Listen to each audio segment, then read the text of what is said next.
As we wrap up 2024, it's the perfect time to highlight the top creature collecting games of the year. In this video, I will share my top 7 new releases as well as 3 games that received significant updates throughout the year. In 7th is Tales of Tanorio, a classic creature collecting game in Roblox. I know a lot of you will disagree, and I must admit, I loved streaming the game and shiny hunting alongside the community. What I like about Tales of Tanorio is that it is accessible for free-to-play players, especially because Roblox is available on phones and tablets. The downside for me is that the development is much slower than anticipated. I'll be excited to return once the game launches its PvP system, which is in my favorite format, 2 vs 2. In 6th is an early access game called Yaoling Mythical Journey. This game has an ancient design and brings a unique dynamic where combat is an auto battle with teams of 7 or more monsters in the battlefield. Another aspect I like is that you can leave your creatures at your base to do crafting and gathering items. It's a mechanic that I wish more games leaned into. The reason I've rated this game so low is that my pre-release save file is not compatible with the early access and I have to start over, so I plan on doing that once the game fully releases. In 5th is a precious card game roguelite, Isle of Swaps. During each run, you build a deck by swapping cards with opponents and buying booster packs, slowly unlocking the cute critter cards. The game offers 4 playable characters as well, each with unique deck powers. Players who are looking for a challenge can then play the Nuzlocke and Randomizer modes whilst they fill up their master binder. In 4th is a recent early access release that combines creature collecting with volleyball mechanics. Yeah, it's Beastieball. While the story takes a traditional format, the game presents fresh aesthetics and gameplay with a unique 2 vs 2 turn-based volleyball system. What I would love in this game is for it to have PvP matchmaking, allowing us to combat other players with our unique builds. Until then, I'll continue to play through the story with auto battle mode on and hope to encounter rare morphs along the way. Although not necessarily a creature collecting game, the 3rd place is Temtem Swarm. The game is a Bullet Haven Temtem spin-off currently in early access.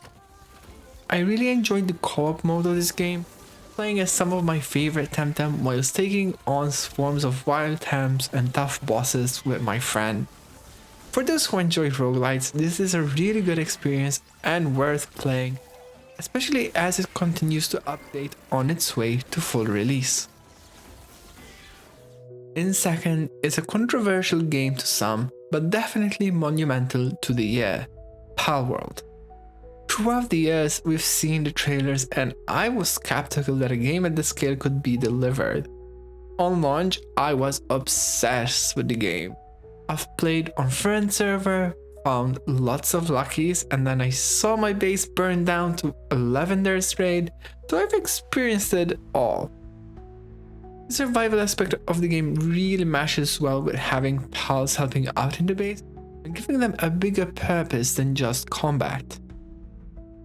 Like most games in this list, it's also currently in early access with more updates coming to us every few months.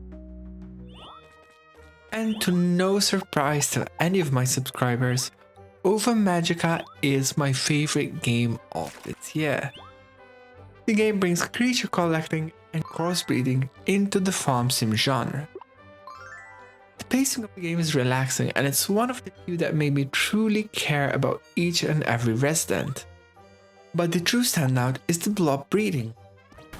With millions of possible combinations, players can breed the blob of their dreams to accompany them in the Blob World adventures. Ova Magica is currently in early access and will fully release on all main consoles in 2025.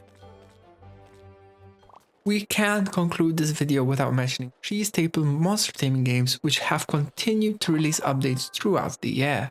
Moonstone Island saw its Switch release during 2024.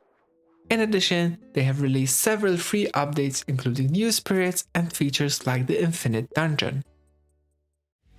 Cassette Beast also continued to build on the base game with 2 critical updates. Multiplayer has been introduced, allowing players to roam the world and battle together. The game has also released a gauntlet mode. Players can embark on an infinite train, challenging themselves to powerful enemies, including archangels that we've encountered throughout the story. And last but not least, Temtem has rehauled their endgame. By removing the cosmetic passes, the devs have focused on making the post-game more accessible. One of the key updates is the change in Luma odds, making raiders around 55% effective. The game also received tons of balance updates, including new traits and techniques, bringing new life to underrated themes and playstyles. With those 10 games, 2024 has been magnificent. Let me know in the comments below, what were your favorite games throughout the year? I thank you for watching and supporting me through the journey, and I hope to see you more next year. Bye bye!